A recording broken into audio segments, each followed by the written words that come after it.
कानपुर, इसी शहर के अनवरगंज रेलवे स्टेशन के ठीक बगल में एक ऐसा स्थान है जो अब एक खंडहरनुमा बंगला बन चुका है। लेकिन कभी यहाँ एक प्राइमरी स्कूल हुआ करता था। ये कोई साधारण स्कूल नहीं था। दूर से देखने पर यह किसी साधारण और पुराने स्कूल जैसा ही लगता था। ईंटों की पुरानी दीवारें, कहीं कहीं से उखड़ता प्लास्टर और बंद खिड़कियां। लेकिन जैसे ही कोई इसके करीब आता, एक अजीब सा डर और बेचैनी घेर लेती। स्थानीय लोगों के बीच इस स्कूल की कहानियां पीढ़ियों से चली आ रही थी। वहां रहने वाले लोग इस जगह से जुड़ी डरावनी घटनाओं से वाकिफ थे और शायद यही वजह थी कि यहाँ की सड़कें अक्सर सुनसान रहती थी, सिवाय उन लोगों के जो अपनी अनजाने में या किसी मजबूरी के चलते इसके पास से गुजरते थे। इस स्कूल के अंदर ऐसा कहा जाता था कि आपको हमेशा किसी की फुसफुसाहट, किसी की पुकार सुनाई देती थी। कभी लगता था जैसे कोई आपका नाम ले रहा हो, कभी लगता था जैसे कोई आपको अंदर बुला रहा हो। और जब आप उस आवाज के पीछे जाने की कोशिश करते तो अजीबोगरीब एहसास होता कि आप उस आवाज के पीछे नहीं, बल्कि वो आवाज आपके पीछे आ रही है और आपके सांसों के साथ घुल मिलकर आपको डरा रही है। ये एक छोटा सा स्कूल था, पर इसकी कहानी इतनी बड़ी थी कि कानपुर का हर कोना इससे परिचित था। ये किस्सा एक ऐसी प्राइमरी स्कूल टीचर का है जिसकी कहानी कहीं भी दर्ज नहीं हो पाई, कहीं भी लिखी नहीं गई। ये एक ऐसी दास्तान है जो दशकों तक अंधेरे में दबी रही और आज इतने सालों बाद ये लोगों के सामने आने को तैयार है। ये वास्तव में एक बहुत ही भयावह डरावनी कहानी है जिसकी गहराई आपको आगे जाकर ही समझ में आएगी। कहानी की शुरुआत नैना से होती है, एक युवा उत्साही लड़की जिसने हाल ही में अपनी डिग्री पूरी की थी। नैना के लिए पढ़ाई हमेशा से उसका जुनून रही थी और अपने कॉलेज के दिनों में भी वो छोटे बच्चों को ट्यूशन पढ़ाकर अपना खर्च निकालती थी। उसे बच्चों के साथ समय बिताना, उन्हें पढ़ाना, उनके चेहरों पर ज्ञान की चमक देखना बेहद पसंद था। उसकी डिग्री पूरी होने के बाद अब उसे एक पूर्णकालिक नौकरी की तलाश थी। उसने कई स्कूलों में आवेदन किया, अनगिनत साक्षात्कारों में बैठी, लेकिन हर जगह से उसे निराशा ही हाथ लगी। हर अस्वीकृति उसके आत्मविश्वास को थोड़ा और कम कर देती थी। लेकिन नैना ने हार नहीं मानी। उसका सपना बच्चों को पढ़ाना था और वो जानती थी कि उसे एक ना एक दिन अपना रास्ता मिल ही जाएगा। एक दिन जब वो अपने घर में बैठी हुई थी, मन में हल्की उदासी और भविष्य को लेकर अनिश्चितता लिए, तभी उसके फोन की घंटी बजी। ये एक ऐसी कॉल थी जिसने उसकी पूरी दुनिया बदल दी। आपको नौकरी के लिए चुन लिया गया है। दूसरी तरफ से आवाज आई। नैना की खुशी का ठिकाना नहीं रहा। इतनी मेहनत, इतने इंतजार के बाद आखिरकार उसे वो मौका मिल ही गया था जिसका वो बेसब्री से इंतजार कर रही थी। उसे इस बात से कोई फर्क नहीं पड़ता था कि स्कूल बड़ा है या छोटा, शहरी है या ग्रामीण। उसे बस बच्चों को पढ़ाना था, उन्हें शिक्षा की रोशनी से रोशन करना था। उसका जीवन का एकमात्र लक्ष्य था ज्ञान बांटना और युवा मनों को आकार देना। अगले दिन जब नैना अनवरगंज के पास वाले उस स्कूल में पहुंची तो उसकी आंखें खुली की खुली रह गई। ये उसकी कल्पना से बिल्कुल विपरीत था। उसने सोचा था कि कम से कम एक सामान्य स्कूल भवन होगा, लेकिन ये तो एक खंडहर था। दीवारों से प्लास्टर उखड़ रहा था, खिड़कियों के शीशे टूटे हुए थे और पूरे परिसर में एक अजीब सी उदासी छाई हुई थी। ये जगह इतनी सुनसान और वीरान लग रही थी जैसे यहाँ बरसों से कोई आया ही न हो। नैना के मन में एक पल के लिए संशय हुआ, लेकिन उसके अंदर का शिक्षक, बच्चों को पढ़ाने का जुनून इस निराशा से कहीं ज्यादा मजबूत था। उसने गहरी सांस ली और अंदर कदम बढ़ाया। स्कूल के अंदर का नजारा और भी अजीब था। एक प्राइमरी स्कूल होने के बावजूद यहाँ बच्चों की संख्या बहुत कम थी, इतने कम कि उन्हें उंगलियों पर गिना जा सकता था। स्टाफ भी न के बराबर था। ऐसा माहौल देखकर नैना को बहुत अजीब लगा। एक स्कूल में तो बच्चों की चहक होनी चाहिए, शिक्षकों की व्यस्तता होनी चाहिए, लेकिन यहाँ तो सन्नाटा पसरा हुआ था। तभी उसकी नजर एक महिला टीचर पर पड़ी जो एक कोने में खड़ी थी। नैना उनके पास गई और पूछा, मैम, ये तो प्राइमरी स्कूल है, यहाँ इतने कम बच्चे क्यों हैं? क्या वजह है? उस टीचर ने नैना की तरफ देखा, एक हल्की सी मुस्कान दी जो उसकी आंखों तक नहीं पहुंची और बिना कुछ कहे वहां से चली गई। नैना को ये व्यवहार बहुत ही विचित्र लगा। उसने सोचा शायद यहाँ आसपास घर नहीं होंगे, इसलिए बच्चे कम हैं। ये सोचकर उसने अपने मन को शांत किया, लेकिन उसके अंदर एक अजीब सी बेचैनी उठ चुकी थी। उसे कुछ तो गड़बड़ लग रहा था, एक ऐसी बेचैनी जो उसके मन को कुरेद रही थी। इसके बाद उसे स्टाफ रूम में ले जाया गया, जहां उसे उसके नए जॉब रोल, पढ़ाने वाले विषयों और स्कूल के नियमों के बारे में समझाया गया। नैना ने सब कुछ ध्यान से सुना और समझने की कोशिश की। वो जल्द से जल्द अपनी नई जिम्मेदारियां संभालना चाहती थी। मीटिंग खत्म होने के बाद जब वो स्टाफ रूम से बाहर निकली तो उसकी नजर एक बच्चे पर पड़ी जो एक बंद दरवाजे की तरफ एकटक देख रहा था।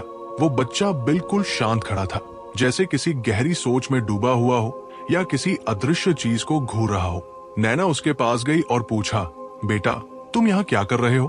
किसी का इंतजार कर रहे हो? बच्चे ने बिना नजर हटाए धीमी आवाज में कहा, उसने मुझे बुलाया था। नैना चौंक गई। कौन उसने? कौन है अंदर? बच्चे ने दरवाजे की तरफ इशारा करते हुए कहा, वो इस दरवाजे के अंदर रहता है।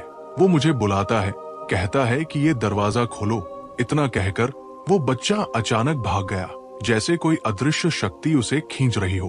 बच्चे के जाने के बाद नैना भी उसी दरवाजे की तरफ देखने लगी। दरवाजा पुराना था, लकड़ी की परतें उखड़ रही थी और उस पर एक भारी भरकम जंग लगा ताला लगा हुआ था। नैना के मन में उत्सुकता जागी। उसे लगा शायद इस दरवाजे के अंदर कोई रह गया हो या कोई बचा हो। मुझे अंदर जाकर देखना चाहिए। वो दरवाजे की तरफ बढ़ी, ताले को खोलने की कोशिश करने लगी। उसका हाथ ताले तक पहुंच गया था और वो उसे छूने ही वाली थी कि तभी पीछे से एक आवाज आई, नैना मैम, आप अंदर मत जाना। नैना ने मुड़कर देखा। ये एक स्टाफ मेंबर थी जिनकी आंखों में एक अजीब सी घबराहट थी। नैना ने पूछा, क्यों? इस बच्चे ने कुछ तो कहा था। स्टाफ मेंबर ने गंभीरता से कहा, नहीं, आप अंदर मत जाना। ये दरवाजा कई सालों से बंद है, किसी ने इसे कभी खोला नहीं है, इसे खोलने की अनुमति भी नहीं है। ये जगह पूरी तरह से खंडहर है, आपको अंदर नहीं जाना चाहिए। नैना ने स्टाफ मेंबर की बात पर हैरानी जाहिर की, लेकिन यहाँ जो बच्चा खड़ा था उसने तो मुझे कुछ और ही कहा। उसने कहा कि अंदर कोई था जिसने उसे अंदर आने या ये दरवाजा खोलने के लिए कहा था। तो अंदर वाकई में कोई हो सकता है। स्टाफ मेंबर ने धीरे से सिर हिलाया और कहा, ऐसा नहीं हो सकता। सालों से ये दरवाजा बंद है और ये बंद ही रहेगा। और वो तो एक बच्चा है। बच्चे तो यही सब कुछ कहेंगे ना, कोई भी इधर उधर की बातें करेंगे।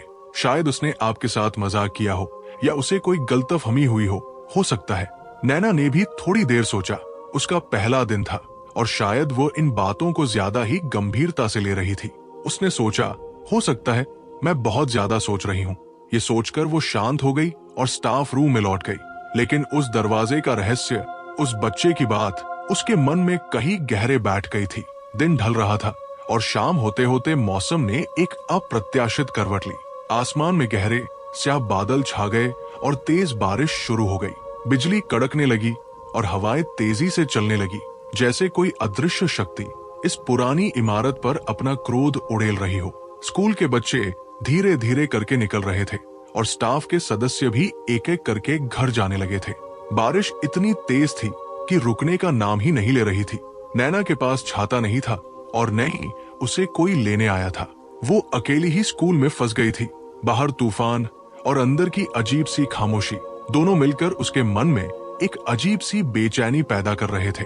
जैसे ही अंतिम स्टाफ सदस्य भी बाहर निकला और गेट बंद करने की आवाज आई, नैना को लगा कि वो अब पूरी तरह से अकेली है। तभी उसकी नजर दूर से आती एक आकृति पर पड़ी। बारिश और अंधेरे में वो आकृति धीरे धीरे उसके करीब आ रही थी। जैसे जैसे वो करीब आई, नैना ने देखा कि वो एक महिला थी जिसने एक पुरानी काली साड़ी पहनी थी। महिला ने उसके करीब आकर धीमी आवाज में पूछा, अंदर सुधांशु है क्या? नैना ने भौचक के होकर पूछा, कौन सुधांशु? महिला ने कहा, मेरा नाम मीना है और मेरे पति का नाम सुधांशु है, वो इस स्कूल में काम करते हैं। नैना ने तुरंत जवाब दिया, मीना जी, ये मेरा स्कूल में पहला दिन है, लेकिन मैंने पूरे दिन सुधांशु नाम के किसी इंसान के बारे में नहीं सुना। मुझे तो यहाँ कोई सुधांशु नाम का व्यक्ति मिला ही नहीं। मीना के चेहरे पर एक अजीब सी मायूसी और हैरानी आ गई। कमाल की बात है, वो हर रोज सुबह सुबह यहाँ काम करने आते हैं और रात होते ही घर आ जाते हैं, लेकिन आज वो अभी तक नहीं आए। नैना ने कंधा उचकाते हुए कहा, हो सकता है, होने को तो कुछ भी हो सकता है। बारिश और तेज हो गई थी और बिजली की चमक से स्कूल का खंडहरनुमा ढांचा और भी भयानक लग रहा था। मीना ने नैना से पूछा, बारिश बहुत तेज हो रही है, तो क्या मैं अंदर आ सकती हूँ? नैना ने सोचा, ठीक है, कम से कम मैं अकेली तो नहीं रहूंगी। उसने कहा, हाँ ठीक है, आप अंदर आ जाइए। वैसे भी मैं तो अंदर अकेली हूँ और मैं भी थोड़ी देर में निकलने ही वाली हूँ, लेकिन आप आ सकती है अंदर। नैना मीना को अपने साथ स्टाफ रूम में ले गई। स्टाफ रूम में भी हल्की हल्की रोशनी थी, जो बाहर की गरजती हुई बारिश और कड़कती बिजली के साथ मिलकर एक अजीब सा माहौल बना रही थी। मीना जब अंदर बैठी हुई थी तो नैना ने गौर किया कि मीना की आंखें बार बार उसी बंद दरवाजे की तरफ जा रही थी जहां बच्चा पहले खड़ा था।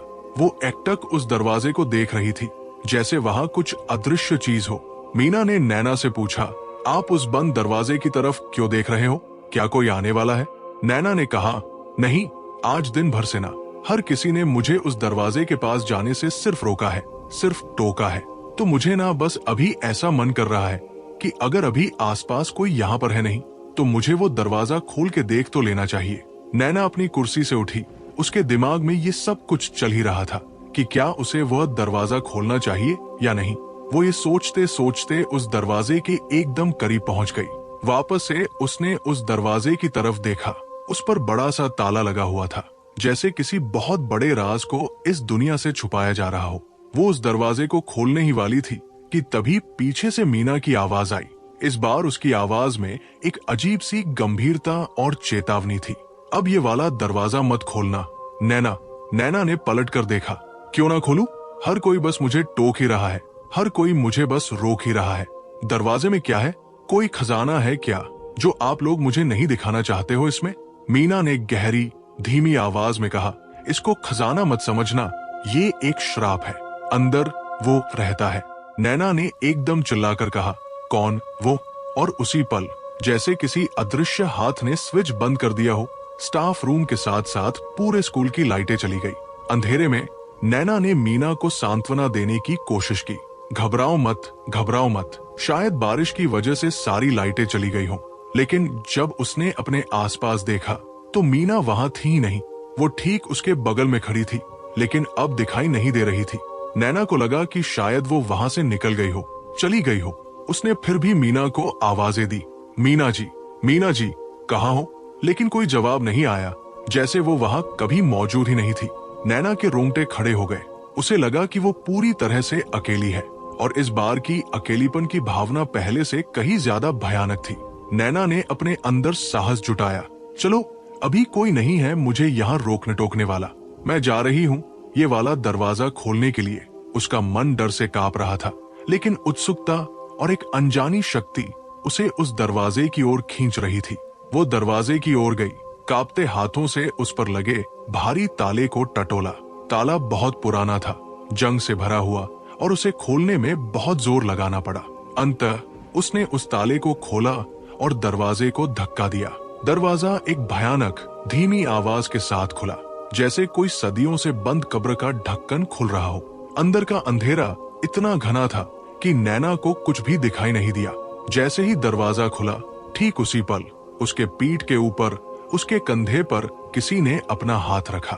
ये स्पर्श ठंडा और अजीब था और इससे नैना की रूह तक कांप गई। ये आवाज, मैं आपको पहले ही बता रहा हूँ, न तो किसी मर्द की लग रही थी, न तो किसी औरत की लग रही थी। ये एक ऐसी आवाज थी जो शब्दों से परे थी। एक अजीब सी घुटी हुई फुसफुसाहट, जैसे कोई हवा में तैरते हुए बोल रहा हो। आवाज ने कहा, मैंने तुमको कहा था ना, ये दरवाजा मत खोलना, और तुमने वही गलती कर दी। नैना ने डर से कांपते हुए पीछे मुड़कर देखा। पीछे अभी कोई भी नहीं दिख रहा था, सिर्फ वही काला अथाह अंधेरा जो दरवाजे के अंदर से बाहर आ रहा था। उसका शरीर पसीने से भीग गया था और उसका दिल इतनी तेजी से धड़क रहा था जैसे अभी फट जाएगा। उसने फटाफट उस दरवाजे को बंद किया। ताला वापस नहीं लगा, लेकिन दरवाजा बंद हो गया। वो वहां से भागने को निकली। उसकी सांसें तेज हो गई और उसके पैर अनियंत्रित रूप से दौड़ने लगे। वो जल्दी से अपने स्टाफ रूम में गई, अपना बैग और बाकी सारा सामान उठाया और निकलने लगी। उसका एकमात्र लक्ष्य था इस भयानक जगह से किसी भी तरह बाहर निकलना। वो स्कूल के गेट के पास पहुंच रही थी। उसके मन में राहत की एक हल्की सी किरण जगी थी कि वो बच निकली। लेकिन तभी वापस से उस बंद दरवाजे की तरफ से मीना की आवाज आई। इस बार आवाज में एक अजीब सी उत्तेजना थी, जैसे मीना किसी चीज को ढूंढ रही हो। अरे हाँ, मैं तो कब से इसको ढूंढ रही थी, इसको भी लेकर ही निकलती हूँ। नैना के होश उड़ गए। मीना की आवाज दरवाजे के अंदर से आ रही थी, जहाँ उसे कोई नहीं दिख रहा था।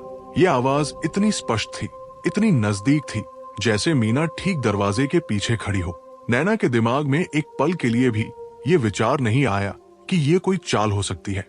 उसके अंदर की मानवीयता ने उसे झकझोर दिया। उसने सोचा, नहीं, मैं जाकर इसको बचाऊंगी, किसी भी हालत में मैं इसको बचाऊंगी। मीना की आवाज फिर आई, अरे देखो, मैं यहाँ पे हूँ।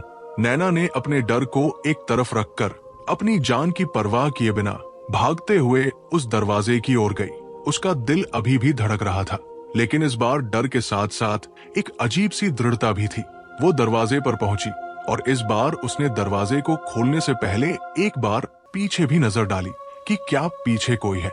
कोई नहीं था, सिर्फ घना अंधेरा और बारिश की बूंदें। उसने दरवाजे को खोला और ठीक सामने जो नजारा था, उसने उसकी आत्मा तक को झकझोर दिया। उसकी मीना ठीक सामने थी, लेकिन वो छत से लटकी हुई थी। उसका शरीर बेजान लग रहा था, बाल बिखरे हुए थे और आंखें खुली हुई थी, जो नैना को एक भयानक खाली नजर से घूर रही थी। नैना अभी बहुत ही ज्यादा घबरा चुकी थी। उस दरवाजे के अंदर आकर उसने ये सारी चीजें देखी। एक झटके में उसकी दुनिया हिल गई। उसका मन चीख पड़ा, लेकिन उसके गले से आवाज नहीं निकली। उसे अभी वहां से भागना था, किसी भी हालत में इस भयानक कमरे से बाहर निकलना था। वो उस दरवाजे से बाहर निकलने की कोशिश करने वाली थी, लेकिन उससे पहले ही दरवाजा अपने आप तेजी से एक धमाके के साथ बंद हो गया।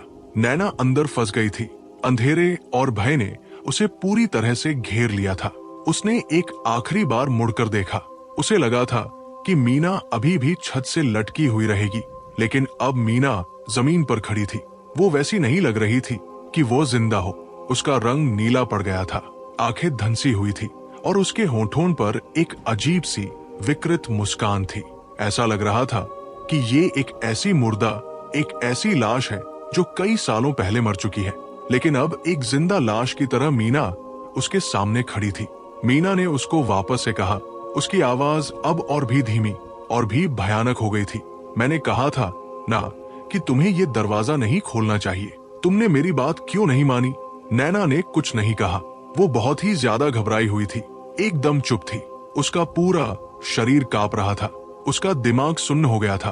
फिर मीना ने कहा। उसकी आवाज अब एक ठंडी फुसफुसाहट में बदल गई थी। ये दरवाजा सिर्फ सुधांशु को खोलना चाहिए था, लेकिन इतने साल हो गए, वो आया नहीं यहाँ पे। ये सारी बातें सुनकर नैना का पता नहीं, ब्लड प्रेशर एकदम हाई हो रहा था। एकदम घबराई हुई थी वो। उसे लग रहा था जैसे उसकी सांस रुकने वाली है। उसे यहाँ से निकलना था तुरंत। वो जोर जोर का उस दरवाजे को खोलने की कोशिश कर रही थी। उसने पूरी ताकत लगाई, अपने हाथों से दरवाजे को पीटा, लेकिन दरवाजा टस से मस नहीं हुआ। उसे लगा कि वो अब यहाँ हमेशा के लिए फंस गई है। उसकी आंखों में आंसू आ गए थे और वो मदद के लिए चीखना चाहती थी, लेकिन उसके गले से आवाज नहीं निकल रही थी। फिर जैसे कोई अदृश्य शक्ति उसकी मदद के लिए आई हो, दरवाजा एक भयानक चीखने वाली आवाज के साथ खुल गया। नैना ने एक पल भी नहीं सोचा। वो उस दरवाजे से बाहर आई जैसे किसी नरक से निकल रही हो। वो एक ऐसा दरवाजा था जो स्कूल के हर एक कोने से दिखता था, हर किसी की नजर में आता था, लेकिन कोई उसके करीब जाने की हिम्मत नहीं करता था। नैना ने अपना बैग उठाया और जैसे ही वो स्कूल के बाहर भागी, उसने एक आखिरी बार उस दरवाजे की तरफ देखा।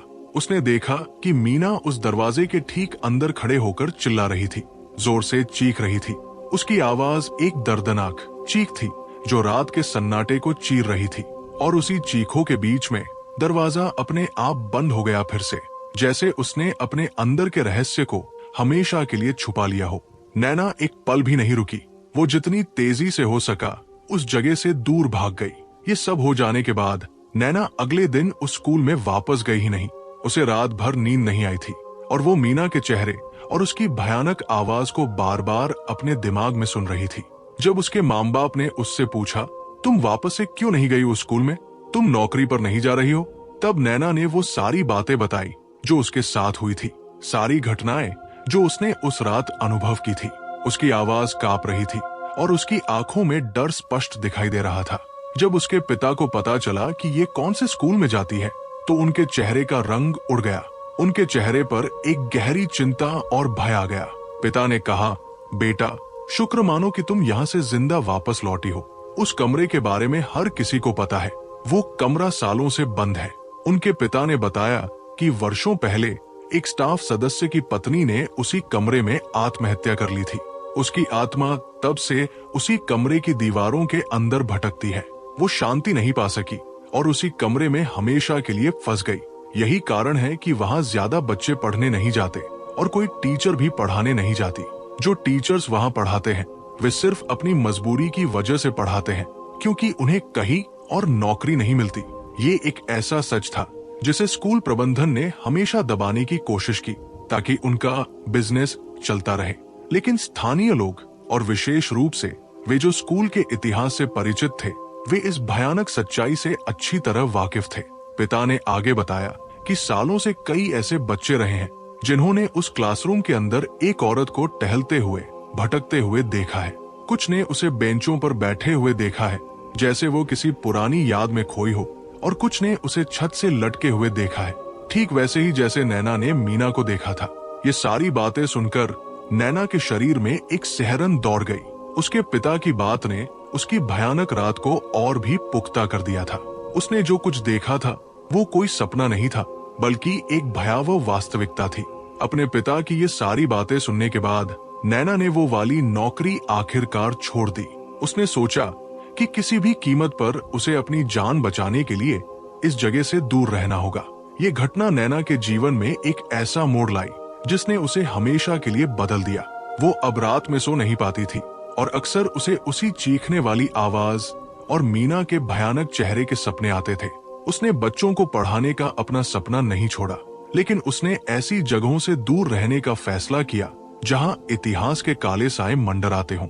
उसने एक छोटे सामान्य स्कूल में नौकरी पाली जहां कोई रहस्यमयी दरवाजा नहीं था और जहां बच्चों की चहक और शिक्षकों की मुस्कान ही उसका स्वागत करती थी। लेकिन कानपुर के उस अनवरगंज रेलवे स्टेशन के पास वाले प्राइमरी स्कूल की कहानी नैना के लिए एक कड़वी सच्चाई बन गई थी। एक ऐसी सच्चाई जो उसे हमेशा उस रात की भयावह याद दिलाती रहेगी। ये कहानी सिर्फ कानपुर के उस स्कूल की नहीं है, बल्कि हमारे देश में ऐसे कई स्कूल और इमारतें हैं जो भयानक इतिहास को अपने अंदर समेटे हुए हैं। ये जगह अक्सर अपनी डरावनी कहानियों के लिए जानी जाती है, लेकिन अक्सर उनके प्रबंधन या व्यावसायिक हितों के कारण इन सच्चाइयों को छुपाया जाता है। छोटे बच्चों और अनभिज्ञ लोगों का ऐसी जगहों पर जाना बेहद खतरनाक हो सकता है। हमें इन कहानियों से सबक लेना चाहिए और अपने आसपास की जगहों के इतिहास को जानने की कोशिश करनी चाहिए।